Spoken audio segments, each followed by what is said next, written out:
Next Chandrababu Naidu గారి పైన గత ప్రభుత్వం అక్రమంగా కేసులు పెట్టింది, 19 నుంచి 24 మధ్య అక్రమంగా కేసులు పెట్టి అరెస్ట్ చేసింది అనే నేరేషన్ 5 years తెలుగుదేశం పార్టీ మాట్లాడుతూ వచ్చింది. అధికారంలోకి వచ్చిన తర్వాత ఆ కేసుల్ని విత్డ్రా చేసుకున్నారు. రీసెంట్ 2 కేసులు, ఫైబర్ నెట్ కేసు విత్డ్రా చేసుకున్నారు, మద్యం కేసు విత్డ్రా చేసుకున్నారు. కేసుల విత్డ్రా పైన మీ అభిప్రాయం ఏంటి లిబరేషన్ కాంగ్రెస్ పార్టీ? అంటే జనరల్గా పొలిటికల్గా కేసెస్ రాజకీయ ప్రత్యర్థుల మీద పెట్టడం అనేటువంటిది జరుగుతూ ఉంటుంది.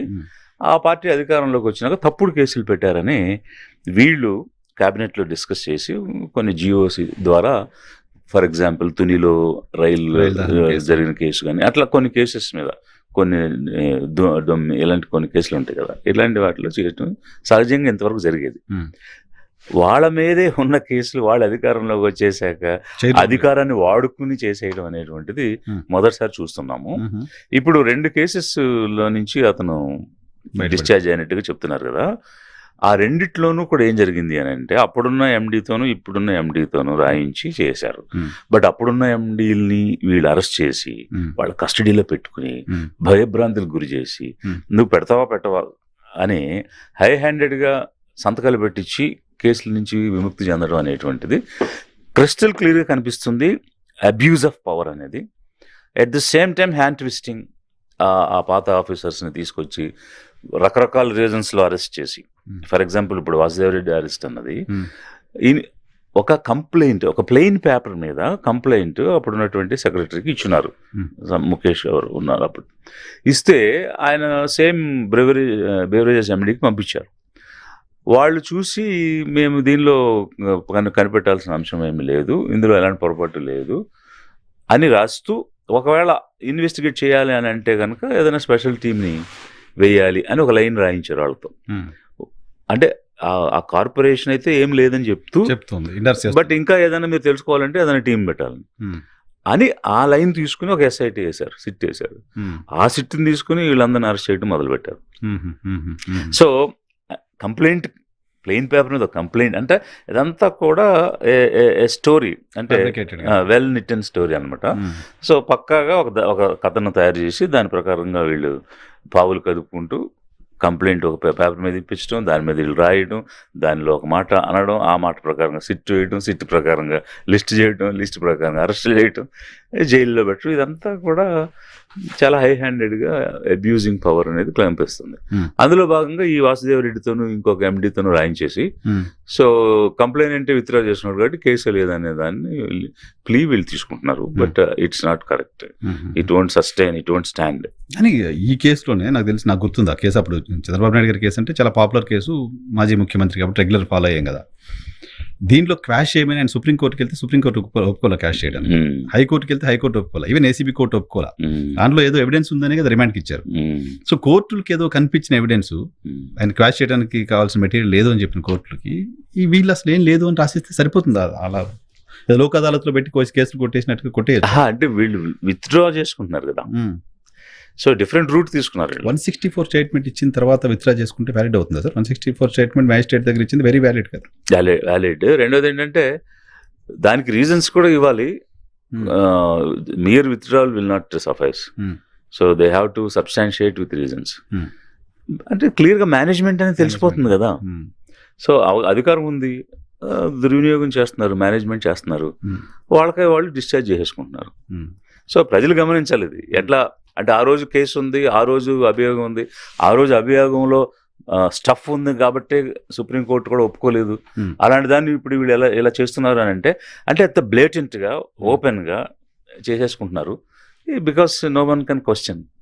ఇప్పుడు ఆ క్వశ్చన్ చేసేటువంటి ఇప్పుడు మెయిన్ ప్రధాన ప్రతిపక్షాన్ని కూడా ఇరుకుని పెట్టారు, వాయిస్ లేకుండా చేశారు. మాట్లాడితే వాళ్ళని కూడా అరెస్ట్ చేస్తున్నారు, భయపడుతున్నారు అందరూ.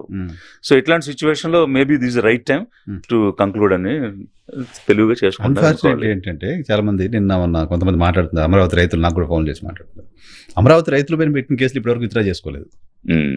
వాళ్ళపైన చాలా కేసులు అప్పుడు ప్రభుత్వం పెట్టింది ఎజిటేషన్ సందర్భంగా, ఆ కేసులు మాత్రం ప్రభుత్వం అంత సీరియస్ గా తీసుకోలేదు, ఇప్పటివరకు విత్డ్రా చేసుకోలేదు. మరి ఎవరైనా కనీసం ప్రజా సంక్షేమం కోరేవాళ్ళైతే మొట్టమొదట రైతులకు సంబంధించినవి, ప్రజలకు సంబంధించిన దాని మీద కదా శ్రద్ధ పెట్టి విత్డ్రా చేయాలి. ఇప్పుడు అంత సెల్ఫిష్గా నాయి మాత్రం చేసుకుంటాను, జనం ఎట్లా పోయినా పర్లేదు అని అనుకుంటే Hmm. వాళ్ళు లీడర్ ఎట్లా అవుతారు? Hmm. They are just politicians. So వాళ్ళ బెనిఫిట్ వాళ్ళ అధికారమే చూసుకుంటున్నారు తప్ప Hmm. ప్రజలు వాళ్ళ క్షేమం అనేది చూడటం లేదనేది ఈ చర్య వల్ల క్లియర్ కనిపిస్తుంది. ఇంకోటి, ఆంధ్రప్రదేశ్లో అధికారులు కొంతమందికి పోస్టింగ్లు ఇవ్వకుండా ఆపుతున్నారు. Hmm. కొంతమంది అధికారుల సస్పెన్షన్లు ఎక్స్టెన్షన్ అవుతూ వస్తున్నాయి. Hmm. 6 నెలలు 3 నెలలు ఎక్స్టెన్షన్ అవుతూ వస్తున్నాయి. 17 నెలలుగా 18 నెలలుగా సస్పెన్షన్లో ఉన్న అధికారులు, పోస్టింగ్లు రాని అధికారులు ఉన్నారు. డజన్కి పైగా అధికారులు ఇబ్బందులు పడుతున్నారు. పర్టికులర్గా వాళ్ళలో దళిత సామాజిక వర్గానికి సంబంధించిన బ్యూరోక్రాట్స్ ఎక్కువ ఉన్నారు. రీజన్ ఏంటి? వాళ్ళకి ఇంకా ప్రొటెక్షన్ ఏం లేదా? ప్రభుత్వం అనుకుంటే సస్పెండ్ చేసి పక్కన పెట్టేసేయచ్చా? యాక్చువల్గా సివిల్ సర్వీసెస్కి సంబంధించి కోడ్ ఆఫ్ కండక్ట్ రూల్స్ ఉన్నాయి. దీని ప్రకారంగా సస్పెన్షన్ చేయాల్సిన పరిస్థితి వస్తే 6 monthsకి ఖచ్చితంగా దాన్ని రివ్యూ చేయాలి. సస్పెన్షన్ రివ్యూ చేసి whether it is required to be continued or revoke చేయాలా అనేది తీసుకోవాలి. వీళ్ళు ఏం చేస్తున్నారంటే టెక్నికల్గా 6 నెలలకు ఒకసారి కమిటీ మీట్ అయినట్టు, రివ్యూ చేసినట్టు దీన్ని కొనసాగించాలి అని మినిట్స్ రాసుకుని మళ్ళీ కొనసాగించడం చేస్తున్నారు, ఎక్స్టెన్షన్ చేస్తున్నారు, చేసుకుంటూ వెళ్తున్నారు. నా ఫండమెంటల్ క్వశ్చన్ ఏంటంటే, వీరందరూ కూడా officers, they are on rolls, పేరోల్స్లో ఉన్నారు, సర్వీస్లో ఉన్నారు. వాళ్ళు చేసిన ప్రతి చర్య, తీసుకున్న ప్రతి నిర్ణయం ఫైల్లో ఉంది. ఫైల్ని ఇప్పుడు మార్చలేరు. మోర్ ఓవర్ ఆంధ్రప్రదేశ్లో అంతా ఈ office, so everything is online. You can't change time even 1 second. Date సంతకం పెట్టిన సెకండ్ కూడా మార్చలేం మనం, డేట్తో పాటు చేయలేం. అట్లాంటి సిచ్యువేషన్లో ఒక ఆఫీసర్గా ఆన్ డ్యూటీ డిశ్చార్జ్ చేసిన అంశాలని నువ్వు ఎంత ఇన్వెస్టిగేట్ చేసి ఎంత తవ్వి ఏం పైకి తీస్తావు? అతను ట్యాంపర్ చేయడానికి అవకాశం లేదు కదా. లేదు, కొన్ని తవ్వి ఏం తీస్తారు? పేపర్ మీద లేనిది ఇంకేదో జరిగిందని మీరు భావిస్తే వాళ్ళని పిలిచి మాట్లాడొచ్చు. అలా మాట్లాడినప్పుడు వాళ్ళు ఒకటి అందుబాటులో ఉన్నారు, they are not habitual offenders, they are not murderers, they didn't flee away from the country, దేశంలోనే ఉన్నారు, రోల్స్లో ఉన్నారు, సర్వీస్లో ఉన్నారు. అసలు వాళ్ళని కస్టడీలోకి తీసుకుని జైల్లో పెట్టాల్సిన అవసరం ఏంటనేది నా ఫండమెంటల్ క్వశ్చన్. ఎందుకు జైల్లో పెట్టాలి? తప్పు చేసినాక కోర్టు శిక్ష విధిస్తే వెళ్తారు, అది వేరే.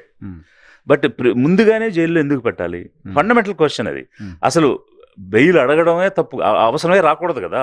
Because they are your own employees and there are different methods of disciplinary actions. గ్రావిటీని బట్టి మామూలుగా ఒక ఛార్జెస్ ఫ్రేమ్ చేస్తారు, ఛార్జ్ షీట్ అయిన తర్వాత ఒక ఎంక్వైరీ జరుగుద్ది. తప్పు ఉంటే పనిష్మెంట్ ఇస్తారు, ఇంక్రిమెంట్స్ అని రకరకాలుగా. మరీ భయంకరమైన తప్పు ఉంటే you can discharge him from the service, ఆ లెవెల్ వరకు వెళ్ళొచ్చు. ఏదన్నా క్రిమినల్ మ్యాటర్స్ ఉంటే కోర్టులో వేస్తే కోర్టు జడ్జి శిక్షిస్తాడు. బట్ అలా ఈరోజు ఒక అంటే డైరెక్టర్ జనరల్ ఆఫ్ పోలీస్ క్యాడర్లో ఉన్నవాళ్ళు, ఐజీ క్యాడర్లో ఉన్నవారు, ఎస్పీ క్యాడర్లో ఉన్నవాళ్ళు, ఇంకా IAS, senior IAS officer, special chief సెక్రటరీగా ఉన్నారు. వీళ్ళని ఎందుకు జైలు పాలు చేయాలి? అసలు ఈ కల్చర్ ఎప్పుడు లేదండి. గతంలో యునైటెడ్ ఆంధ్ర ఉన్నప్పుడు కూడా ఒకరిద్దరు, ఇప్పుడు బీపీ ఆచార్య, శ్రీలక్ష్మి ఇట్లాంటి ఆఫీసర్స్ మీద అవి వేరే టైప్ ఆఫ్ ఎలిగేషన్స్. అది స్టేట్ పెట్టిన కేసులు కాదు. ఇక్కడ స్టేట్ పెడుతుంది, స్టేట్ పెట్టిస్తుంది కేసెస్, గవర్నమెంట్ పెట్టిస్తుంది. అది వేరే రూపంలో వచ్చింది, జ్యుడిషియరీ నుంచి వచ్చింది. ఈ రోజు బీపీ ఆచార్య, శ్రీలక్ష్మి కూడా ఆ కేసుల నుంచి డిశ్చార్జ్ అయిపోయారు, వాళ్ళ రోల్ లేదనేటువంటిది క్లారిటీ వచ్చింది. బట్ ఇక్కడ ఒక వెంజన్స్తో ఇక్కడ పనిచేసిన అధికారులను పని చేయించుకున్న ప్రభుత్వాలు కక్ష సాధింపుగా, దానిలో మీరు అన్నట్టు majority are backward and SC/ST communities. అంటే సునీల్ కానీ, సంజయ్ కానీ, సునీల్ నాయక్ కానీ, జాషువా కానీ, అలాగే మన కాంతి రాణా కానీ, విశాల్ గున్ని, దెర్ ఆల్ ఒకరు తెలుగు పీపుల్, 2 సౌత్ ఇండియన్స్ అందరూ. సో ఈ రకమైన వివక్ష కూడా ఎక్కువ. ఈ చంద్రబాబు నాయుడు గారు సీఎంగా ఉన్నప్పుడు ఎప్పుడూ కూడా he encourages North Indians. And he gives all important positions to North Indians. ఇది ఒకటి ఎప్పటి నుంచో జరుగుతుంది. అయితే as civil servants we do not have that kind of differentiation. అందరు కలిసి ఉంటాం, మంచిగా ఉంటాం. ఇప్పుడు సతీష్ చంద్ర ఉండేవారు, ఆయన చాలా మంచిగా ఉండేవారు మాతో. వీ లైక్ హిమ్, నేను as a person I like him. But ఆయన చంద్రబాబు గారు కూడా ఆయన లైక్ చేశారు, ఆయన పెట్టుకున్నారు. సో అలాంటి విభేదాలు మన దగ్గర లేవు. కానీ ఇతను ప్రిఫర్ చేస్తాడు. మీరు కావాలంటే ఫస్ట్ టైం సీఎం అయిన దగ్గర నుంచి ఇప్పటి వరకు ఎవరెవరికి ఎట్లా ఇచ్చారు అనేది ఒకసారి మీరు చూస్తే, how he preferred north Indians over south Indians. అప్పుడప్పుడు మధ్య మధ్యలో చాలా మంది వచ్చారు కదా, అంటే సీనియారిటీలో వచ్చినప్పుడు పెడతా ఉన్నారు. ఈ మధ్య ఇప్పుడు పెట్టారు, విజయానందన్ పెట్టారు అట్లా.